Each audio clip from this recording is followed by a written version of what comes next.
Shalom Sobat Kairos. Firman Tuhan pada hari ini terambil dari kitab Lukas 9 ayat 62. Tetapi Yesus berkata, setiap orang yang siap untuk membajak tetapi menoleh ke belakang tidak layak untuk kerajaan Allah. Sobat Kairos, ada satu lagu pengantar untuk nas ini. Bukan dengan barang fana kau membayar dosaku, tetapi dengan darah yang mahal, tiada noda dan celah. Bukan dengan emas perak kau menebus diriku oleh segenap kasih dan pengorbananmu. Ku telah mati dan tinggalkan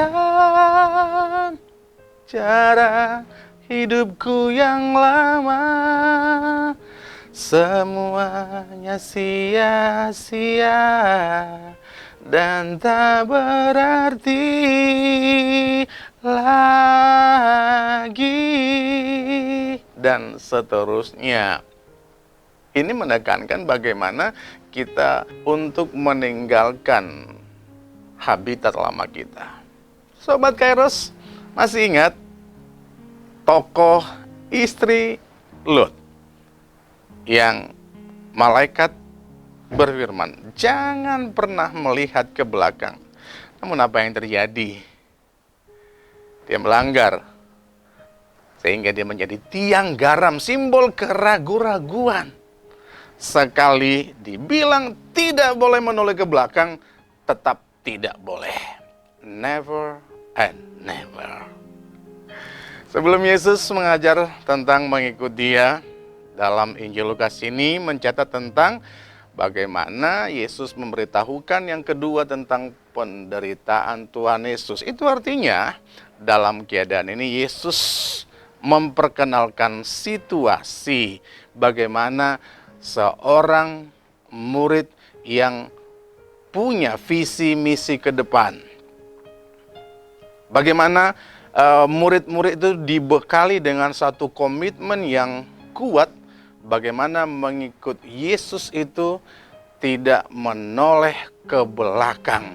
Dalam ayat ini dikatakan bagaimana seorang yang membajak sawah tidak boleh menoleh ke belakang, tidak layak untuk kerajaan Allah.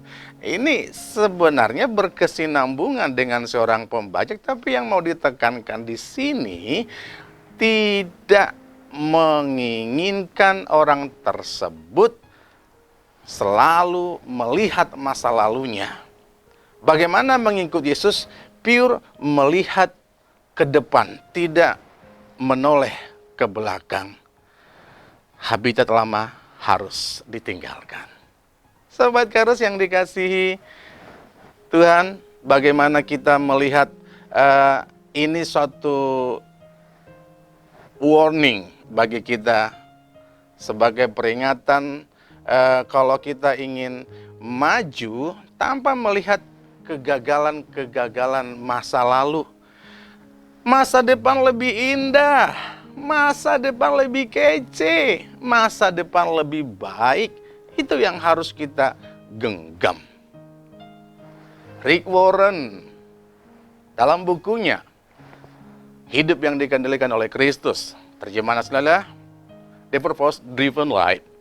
Dalam penekanannya, untuk memulai sesuatu yang baru butuh 40 hari berturut-turut kamu lakukan kebiasaan baru itu, sehingga itu menjadi lifestyle dalam kehidupanmu.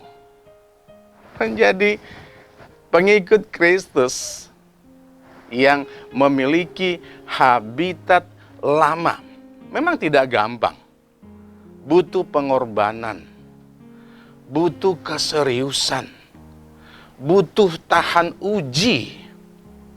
Kita boleh runut nih. Dari yang tidak rajin berdoa menjadi rajin berdoa. Dari yang tidak rajin ibadah, boleh rajin ibadah. Yang tadinya egois menjadi seorang yang peduli. Dari seorang yang tidak suka memberi menjadi jiwa pemberi. Dari seorang pemalas menjadi seorang yang rajin.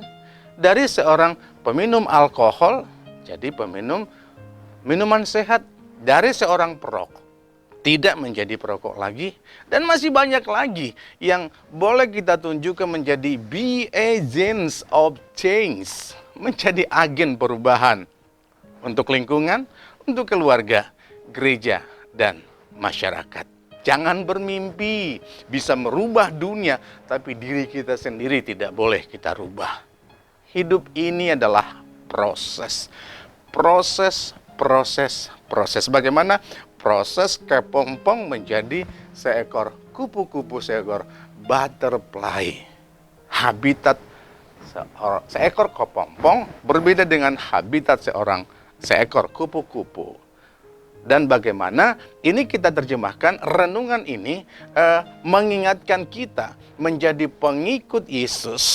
Ada nggak satu lagu? Mengikut Yesus, keputusanku. Mengikut Yesus, keputusanku. Mengikut Yesus, keputusanku. Kutak ingkar. Amin. Tuhan Yesus memberkati. Shalom.